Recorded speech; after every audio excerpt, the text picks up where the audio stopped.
Welcome to the Quarterback Analysis Podcast, the Audible. I'm Big Italy 42 here, talking about some top quarterback plays, courtesy of @ZachScottMoxie on Twitter here, and talking about our top cash game play. Tom Brady, 9,500 on FanDuel, 85 on DraftKings. Vegas team total right around 33 points, and it's hard to argue against Tom Brady being a top cash game quarterback every single week if you are paying up. First in the NFL in passing yards per game with 344. First in touchdowns with 20. Has not had less than 22 fantasy points in any game this season. Once again, Patriots with the highest team total. Big time 14-point favorites, but a lot of that probably just means that Tom Brady will get his early and often, and you won't have to worry about it too much late. So big time team total, Tom Brady, best offense of football. Really hard to argue with that one. Next up, you got Ben Roethlisberger. He's a fan of Ben Roethlisberger here at 8,300 on FanDuel, 66 on DraftKings. And Ben looked okay against the Bengals last week. Obviously, Vontaze Burfict being back, that was a tougher matchup. Now facing the Raiders, who have a terrible secondary, allowing them second most passing yards per game, 302, sixth most fantasy points to the position. Vegas team total right about 26 here. Going to be throwing the ball quite a bit, maybe a little bit more now that Le'Veon Bell is out for the season. And the games that Le'Veon missed due to suspension, Big Ben averaged 360 yards a game and 2 scores. So Steelers win now mode. They've got 4 losses. This is a big game for them, and a game they certainly should and need to win to keep their playoff chances looking at least decent for now. Next up, value cash game play. He's got Jameis Winston, $6,700 on FanDuel, 52 on DraftKings.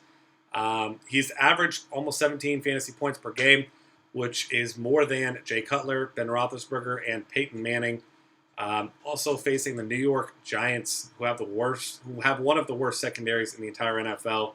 Drew Brees threw for 7 touchdowns against them last week. Obviously, Jameis Winston nowhere near the caliber of quarterback that Drew Brees is, but this has been a bad secondary. And 2 rushing scores for Winston this season. You obviously have a little bit of upside there as well. And at this price point, it's hard to find a guy that has a similar upside than Winston. So kind of a risky cash game play there, but one that Zach's a fan of here. The guy that I'm a way bigger fan of here, Derek Carr, 7,000 on FanDuel, 55 on DraftKings. Vegas team total just under 22, but Derek Carr has been tremendous, and if it weren't for that huge game in New Orleans last week, he would have been the top scoring quarterback. 2 straight games with at least 3 touchdown passes. Great matchup against the Steelers defense that secondary hasn't looked great. They played much better last week, but that was a rivalry game, big game against the Bengals, and both defenses got up for that one. 270 yards per game through the air, 18.5 points per game. So Steelers not allowing a lot of points, but decent amount of yardage there. And if they're going to compete in this one, they're going to have to throw the ball. Carr has played well, very well recently, and he's very cheap, so definitely looking at him as well. GPP plays, Drew Brees, 8,500 on FanDuel, 72 on DraftKings. Vegas team total hovering right around 28. And going to be pretty popular, as we saw last week. One of the better games that the NFL has ever seen. 46 fantasy points on FanDuel. Much tougher matchup this week against the Titans. They've actually only allowed 198 passing yards a game. Part of that due to the fact that they are slowing down the pace, not allowing a very high number of snaps, actual amount of offensive plays, some of the lowest in all of football. Also, they don't have very good run defense either. So Drew Brees' price tag inflated. Going to make it more of a GPP play here, but we know he has big-time upside. Andy Dalton, last week, kind of struggled. Did end up making the plays when he needed to make them to get the win, but from a DFS perspective, was a big disappointment. $8,200 on FanDuel, 62 on DraftKings. Finally getting his price bumped up there on DraftKings. Vegas team total 28 for the Bengals here.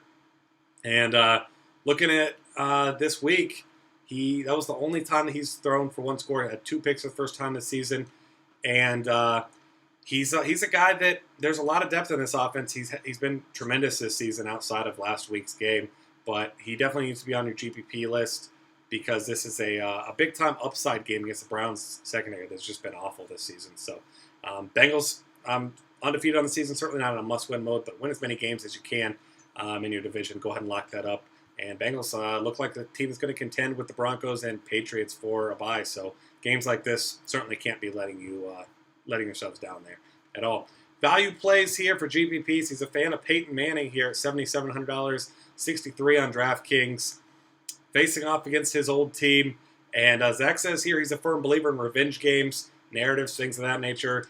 At times, I'm a believer in things like that. But 26-point team total. This is a team that played very well last week against the Packers. Colts, bad defensive team. 280 yards passing through the air each game, 25 points a game. Manning has not played particularly well. Threw for over 300 yards last week, but did not get a touchdown. Not going to be a guy that's very highly owned. So if Peyton Manning gets going this week, certainly a guy with some upside at a low ownership. And then he's got Blaine Gabbert here. We're talking absolute bare minimum play, 5,400 on FanDuel, 5,000 on DraftKings, and has more interceptions than touchdowns in his career. Completion percentage of 53%, and he's going to have a whole lot of backups in there with a lot of injuries on that team. Falcons' 5th fewest fantasy points to the position on the season, and he's throwing him into some GPPs based on this price. It's as cheap as you can get. You could load up everywhere else, but certainly a guy that has an incredibly low floor there. So check out Zach on Twitter at ZachScottMoxie if you want to ask him about any of these plays or get his take on anything here. Find us on Twitter at DF Cafe. Subscribe to our YouTube channel. Lots of other great content at dailyfantasycafe.com.